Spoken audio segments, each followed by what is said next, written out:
أهلا بيكم. النهاردة هنقول معلومة مهمة جدا لكل ولادنا ورجالتنا الصناعية الشطار اللي طالعين وبيركبوا حوائط. يا جماعة خلي بالكم، المعلومة اللي هقولها دي كل المعلمين الكبار طبعا عارفينها، لكن ولادنا اللي لسه طالعين والمهندسين اللي لسه بيبتدوا حياتهم لازم ياخدوا بالهم من الحكاية دي.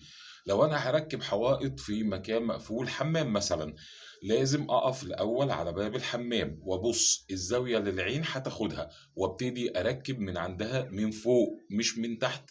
يا جماعة محدش بيركب الحوائط من تحت لفوق في الحمامات، لازم اخد من فوق لتحت. ليه؟ عشان في الآخر المقاس هيهرب مني ومش هيطلع مقاس سليم.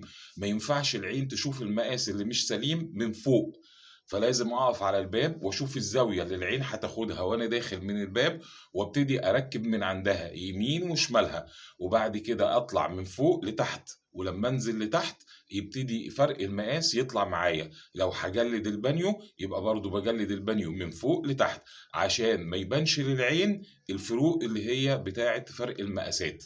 برضو يعني من الظاهرة الغريبة والأسئلة الكتيرة اللي بتجيلنا، ازاي ان انا ابتدي اركب الارضية من البلاعة للباب؟ تيجي ازاي؟ لازم اركب من الباب للبلاعة عشان اخد الميول بتاعي. حاجات بسيطة والله يا جماعة، بس بقت غايبة عن ولادنا اللي طالعين جداد. خلي بالكوا، علشان دي أساسيات صنعة، دي أساسيات صنعة.